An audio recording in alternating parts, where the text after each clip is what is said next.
सौ बात की एक बात यह कि ज़ेप्टो नाम की फटाफट डिलीवरी वाली कंपनी पर मुंबई में एक्शन तो ले लिया गया, लेकिन पब्लिक को भी समझ लेना चाहिए कि ये डार्क स्टोर क्या होते हैं। और अब शायद टाइम आ गया है कि सब जगह चेक किया जाए कि ये कंपनियां कहां से डिलीवरी करती हैं।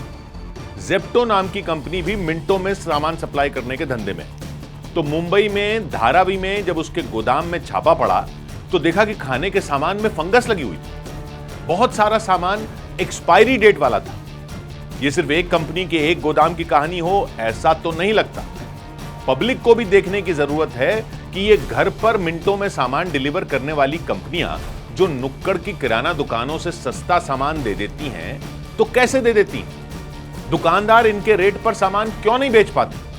तो वो कहानी है डार्क स्टोर की। ऐसा ही डार्क स्टोर था जहां मुंबई में छापा पड़ा और सड़ा गला सामान पकड़ा गया, फंगस लगा हुआ। आपके पड़ोस का जो दुकानदार है जो बिस्किट का पैकेट 10 रुपए का देता है, वो ये घर पर डिलीवरी करने वाली कंपनियां आपको घर बैठे 8 रुपए का कैसे दे देती? दुकानदार लूट रहे थे अब तक, या ये डिलीवरी करने वाले दाना डालने के लिए आपको सस्ते में सामान देकर फंसा रहे हैं? तो इसमें समझने वाली बात यह है कि दुकान तो ऐसी जगह पर लेनी पड़ती है जहां लोग आए जाएं, तो दुकान का किराया भी अच्छा खासा लगता है ऐसी जगह पर। फिर दुकान में बिजली, एसी वगैरह का खर्चा भी आता है, वो भी देता है दुकानदार, तो उसके खर्चे तो होते हैं। और ये कंपनियां क्या करती हैं? ये रखती हैं गोदाम।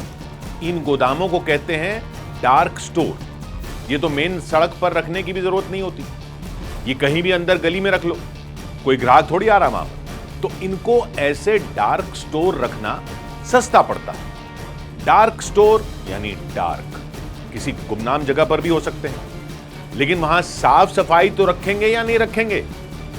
जो सामान फ्रिज में रखना है, फ्रीजर में रखना है, वो इन्होंने डार्क स्टोर नाम के गोदाम में कैसे रखा हुआ है, ये कौन चेक करेगा?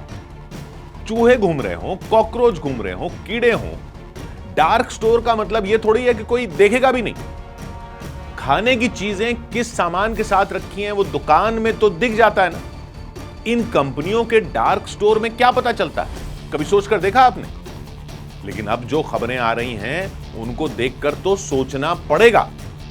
अधिकारियों को भी इस नए धंधे के लिए नए नियम बनाने होंगे और इन कंपनियों को भी पब्लिक को भरोसा दिलाना होगा कि ये सब चीजें सही तरीके से रखती हैं। कोई गंदी सी दुकान होती है तो पब्लिक वहां से सामान थोड़ी लेती, लेकिन इनके गोदामों में तो ऐसा ही हाल दिख रहा है।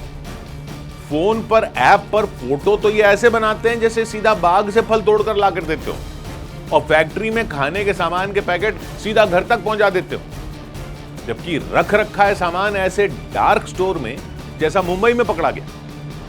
अरे पब्लिक तो अब सब्जी मंगा रही है, इनसे फ्रूट मंगा रही है, दूध मंगा रही है, आटा मंगा रही है, दाल, मसाले, चावल सब मंगा रही है। और पब्लिक देखे कि चूहे घूम रहे हैं, कॉकरोच चल रहे हैं, सफाई नहीं हो रखी, कि कई महीनों तक जगह साफ नहीं की, कीड़े मकोड़े मरे पड़े हैं इन डार्क स्टोर में, तो क्या होगा? कंपनियां दिखाएं तो अपने डार्क स्टोर पब्लिक को। आप दुकान की लोकेशन के किराए में अगर बचत कर रहे हो तो जरूर करो, लेकिन साफ सफाई में क्या कर रहे हो ये कैसे चेक करवाओगे?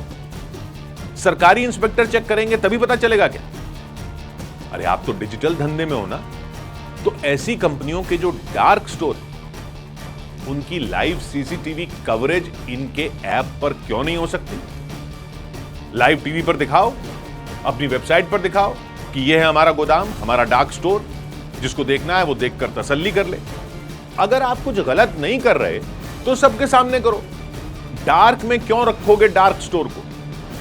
जो मुंबई में धारावी में दिखा वो देखकर तो डर ही लग गया। सौ बात की एक बात।